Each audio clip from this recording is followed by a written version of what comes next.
दोस्तों, सबसे पहले सब्सक्राइब करें, नोटिफिकेशन बेल दबाएं और सबसे पहले वाली ऑप्शन ऑल करें, जिससे हमारी आने वाली नई वीडियो की नोटिफिकेशन आपको फ़ौरन मिल जाएगी। जय श्री राम भक्तों, सवालों की श्रृंखला में आप सबका स्वागत है। आज का प्रश्न है, भीष्म पितामह जी के पिता का क्या नाम था? अपने उत्तर वीडियो में कमेंट करके अवश्य दें। चलिए आज की कथा श्रवण करते हैं। आज की कथा है चोर की चतुराई और एक ठाकुर। आइए कथा श्रवण करें। बहुत समय पहले की बात है। किसी गांव में एक चोर था। गांव वाले उसकी चोरियों से बहुत परेशान थे। अगर कहीं भी चोरी होती तो सब जान जाते थे कि यह चोरी उसी चोर ने की है। वह कोई भी चीज चुरा ले जा सकता था जो भी उसके हाथ लग जाती। वह अपने गांव में इतना बदनाम हो गया था कि गांव का कोई भी आदमी अपनी कोई भी चीज ऐसे ही खुला नहीं छोड़ता था। अब क्योंकि वह ऐसा हो गया था तो सब लोग अपनी चीजें संभाल कर ही रखते थे।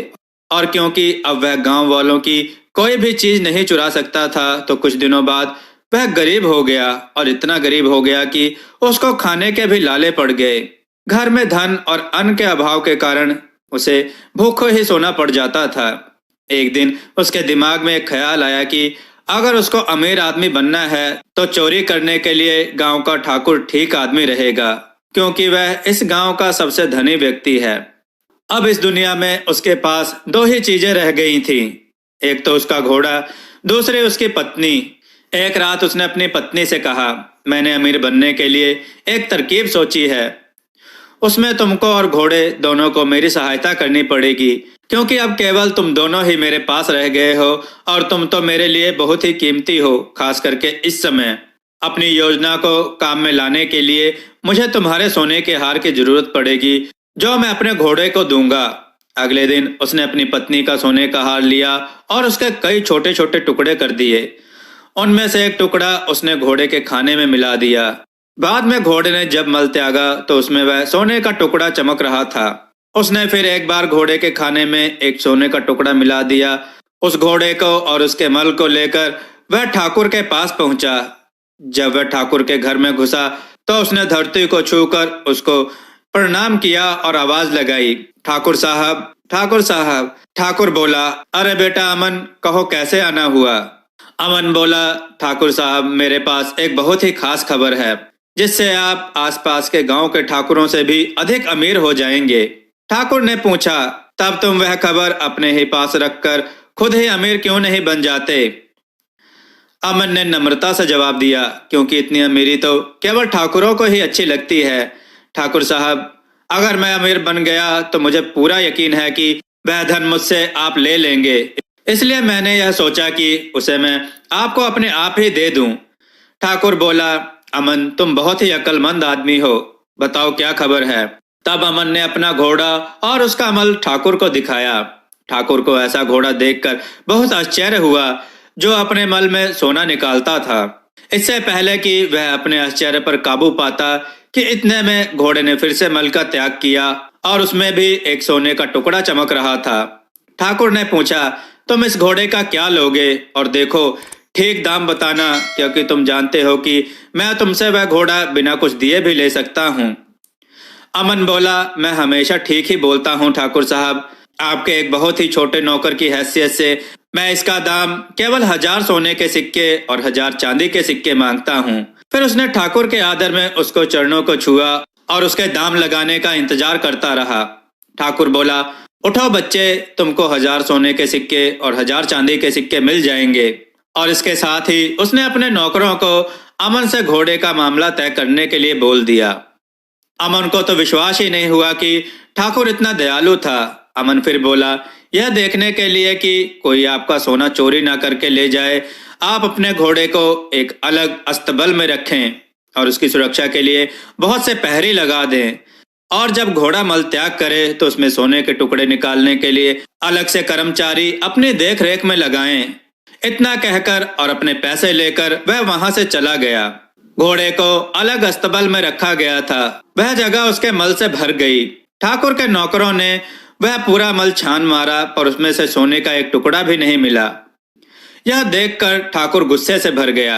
उसने अमन को बुलाने के लिए यह कहकर अपने आदमी भेजे कि उस कमीने को मेरे पास जिंदा लेकर आओ और अगर वह ना आए तो उसको मार दो और उसका मरा हुआ शरीर लेकर आओ ताकि मैं उसको गिद्धों के लिए फेंक सकूं। अमन तो इसके लिए तैयार ही था, क्योंकि उसको मालूम था कि ठाकुर उसको बुलाएगा ही, क्योंकि उस घोड़े के मल में सोना तो निकलना ही नहीं था। सो जैसे ही ठाकुर के आदमी उसके पास आए तो उसने अपनी पत्नी को भी साथ लिया और उनके साथ चल दिया। उसने अपनी पत्नी को अपनी योजना पहले ही बता दी थी। जब हम ठाकुर के पास पहुंचेंगे तो जो कुछ भी मैं कहूं उस हर बात पर बहस करना और उसको काटना। इस तरह हम आपस में लड़ेंगे और वहां से आगे मैं देख लूंगा। अमन ने एक सोने का सिक्का लिया और एक मुर्गा खरीदा। फिर उसने उस मुर्गे को मारा और उसका खून एक सांप की खाल के थैले में भरकर उस थैले का मुंह बांधकर अपनी पत्नी के गले के चारों तरफ बांध दिया। उसके बाद वे ठाकुर के पास चले। ठाकुर के घर आकर अमन ने उसको झुककर प्रणाम किया और बोला, ठाकुर साहब अमर रहें। ठाकुर साहब आपने मुझे बुलवाया? ठाकुर बोला, तुम कह रहे थे कि तुम्हारा घोड़ा अपने मल में सोना निकालता है। मैंने उसको तुम्हारे कहे अनुसार एक अलग अस्तबल में रखा, पर मुझे उसके मल में से सोने का एक भी टुकड़ा नहीं मिला। अमन ने जोर से कहा, पर मैंने आपसे यह केवल कहा ही नहीं था बल्कि करके भी दिखाया था। उसकी पत्नी बोली, ठाकुर साहब इसने आपको धोखा दिया था, वह कोई सोना वोना नहीं था। अमन चिल्लाया, चुप रह झूठी। पत्नी ने भी जवाब में कहा, तुम झूठे हो।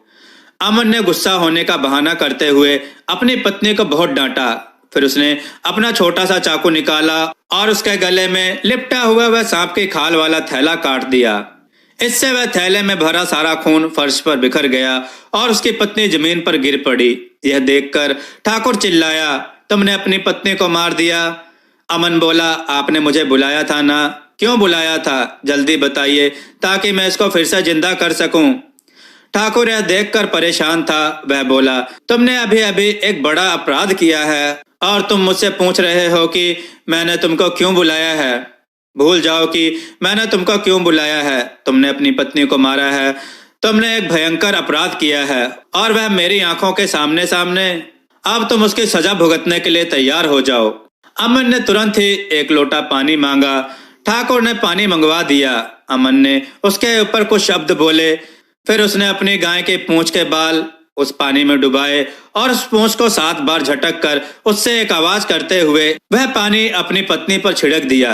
वह बोला, इसका कटा हुआ गला ठीक हो जाए और मैं तुम्हें आदेश देता हूँ कि तुम उठ जाओ। अमन की पत्नी तुरंत ही उठकर बैठ गई और अपने पति को गले लगा लिया। अब उसका गला कटा हुआ नहीं था। गाय की उस पूंछ के बाल की ताकत को देखकर ठाकुर ने सोचा कि अगर यह बाल उसके पास हो तो वह कितना ताकतवर हो जाए। वह अपने उन सब मरे हुए लोगों को जिंदा कर सकता था जो लड़ाई में मारे गए थे। सो वह अमन से बोला, मैंने तो कभी यह सोचा भी नहीं था कि मैं अपनी आंखों से ऐसी ताकत देख पाऊंगा। मुझे लगता है कि मैं उस घोड़े के बदले में यह बाल लेना ज्यादा पसंद करूंगा। तो मुझे इसे कितने में बेचोगे? अमन बोला, मुझे यकीन है कि अब आप जानते हैं कि यह बाल इस घोड़े से कहीं ज्यादा कीमती हैं, पर आपको मैं इसको 2000 सोने के सिक्के और 2000 चांदी के सिक्के में ही दूंगा। ठाकुर ने उन बालों के दाम अमन को दे दिए और वह बाल उससे ले लिए। एक दिन जब ठाकुर अपने सलाहकारों के साथ खा रहा और पी रहा था तो वह अपनी नई ताकत उन सबको दिखाना चाह रहा था। जब उसकी पत्नी वहां खाना रखने के लिए आई तो उसने उन लोगों से कहा कि वह पहले उसको मार देगा और फिर उसे जिंदा कर देगा। तुरंत ही उसने अपनी पत्नी को पकड़कर जमीन पर गिरा दिया और उसका गला काट दिया। उसका एक सलाहकार यह देखकर घबरा गया और चीख पड़ा, ठाकुर यह आपने क्या किया? आपने तो उन्हें मार ही दिया। ठाकुर बोला, ठीक, अब हम खाना खाते हैं और पीते हैं, बाद में इसको जल्दी ही मैं जिंदा कर दूंगा। पर उसके सलाहकारों को चिंता हो रही थी। उसने ठाकुर को उसे जल्दी ही जिंदा करने को कहा। ठाकुर ने तब वह बाल एक लोटे भर पानी में डुबाया और अमन की तरह कुछ शब्द बोले। फिर उसने बालों को 7 बार हवा में हिलाया और उसका पानी अपनी पत्नी के शरीर पर छिड़क दिया। उसने आदेश दिया कि वह उठ जाए, पर वह तो वहीं की वहीं पड़ी रही, हिली भर नहीं। उसने वह सब एक बार और दोहराया पर फिर भी कुछ नहीं हुआ। यह देखकर वह खुद भी डर गया। उसने अपने नौकरों को फिर से अमन को लाने के लिए कहा और बोला कि अब की बार तो उसे मारना ही पड़ेगा। नौकर अमन को ठाकुर के पास ले आए। ठाकुर ने अपने बहुत ताकतवर आदमियों को उसे उसके हाथ पीछे बांधकर एक डूबने वाली चीज से बांधने को कहा। फिर उसको एक चमड़े के थैले में डालकर नदी में सबसे गहरे हिस्से में फेंकने के लिए बोल दिया। उन आदमियों ने उसके हाथ उसके पीछे बांधे और एक चमड़े के थैले में रखकर उस थैले का मुंह रस्सी से बांध दिया। फिर वे उसको नदी में फेंकने के लिए नदी पर गए। वे सुबह से लेकर शाम तक चल रहे थे। अब उनको लघु शंका के लिए जाना था, सो वह थैला उन्होंने सड़क के किनारे रख दिया और एक झाड़ी की तरफ चले गए। इससे पहले कि वे वहां से लौट कर आते, एक अखरोट बेचने वाला व्यापारी अपने गधे पर चढ़कर वहां से गुजर रहा था। अमन को कुछ आवाज आई तो वह थैले में से बोला, कृपया करके मेरी सहायता करो, मुझे सोना नहीं चाहिए। उन्होंने कहा है कि ठाकुर अपनी जिंदगी बचाने के लिए मुझे अपना धन देना चाहता है, पर मुझे उसका कोई धन नहीं चाहिए, मैं गरीब ही ठीक हूँ। वह व्यापारी बोला, तुम पागल हो गए हो क्या? हर आदमी अमीर होना चाहता है और तुम कह रहे हो कि तुम गरीब ही ठीक हो। अमन बोला, हाँ मैं ठीक कह रहा हूँ। वह धन तुम ले लो, यह पैसे मेरे लिए हमेशा से ही परेशानी कर रहे हैं। तुम मुझे खोल दो और तुम मेरी जगह इस थैले में बैठ जाओ। मुझे वह धन नहीं चाहिए, वह धन तुम ले लेना। व्यापारी ने तुरंत ही वह थैला खोला, अमन को बाहर निकाला और खुद उस थैले में बंद हो गया। अमन उस व्यापारी के अखरोट उस गधे पर लाद कर वहां से चला गया। जल्दी ही ठाकुर के आदमी लघु शंका से वापस आ गए। उन्होंने वह थैला उठाया और उसे उठाकर चल दिए। उनमें से एक बोला, सो आखिर अमन तुम हमारे हाथ लग ही गए, अब तुम किसी को धोखा नहीं दे पाओगे, हम तुम्हें अब नदी में फेंक देंगे। व्यापारी यह सुनकर थैले में से चिल्लाया, नहीं नहीं, मैं अमन नहीं हूँ, मैं तो मैं हूँ, मुझे खोल दो। वो लोग बोले, हाँ हाँ वह तुम ही हो, वह तुम ही हो।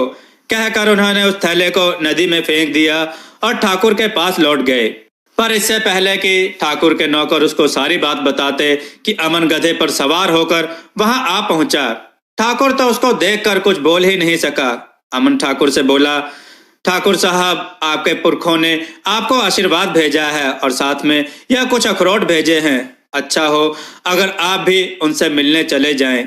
वे आपको बहुत याद कर रहे हैं। जहां वे हैं वहां सोने चांदी के पहाड़ हैं। वे चाहते हैं कि आप वहां खुद जाकर वे सोना चांदी ले आएं। आपको वहां जरूर जाना चाहिए जहां मैं गया था।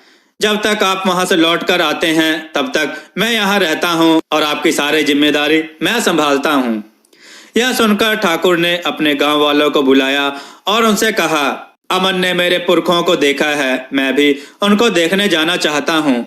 जब तक मैं उनको देखकर वापस आता हूँ तब तक यह अमन तुम्हारा ठाकुर बनकर रहेगा। तुम लोग उसकी उसी तरह से सेवा करना जैसा मेरी करते रहे हो। अमन ने ठाकुर के नौकरों को ठाकुर को वैसे ही चमड़े के थैले में बांधकर नदी के गहरे हिस्से में फेंक देने के लिए कह दिया। ठाकुर के आदमी ठाकुर को थैले में बांधकर नदी पर ले गए और उसको नदी में फेंक दिया। अमन ने उस गांव पर राज करना शुरू कर दिया और जब ठाकुर वापस नहीं आया तो वह उस गांव का असली ठाकुर बन गया। इस तरह से गांव का चोर गांव का असली ठाकुर बन गया और वह मौत से रहने लगा। दोस्तों, आपको यह कथा कैसी लगी? अपने विचार और सुझाव कमेंट में जरूर दें। हमारी कथाओं को लाइक करें, हमारे चैनल को सब्सक्राइब करना ना भूलें। हमारी कथाओं को शेयर जरूर करें जिससे लोगों को अच्छा ज्ञान प्राप्त हो। जय श्री राम भक्तों।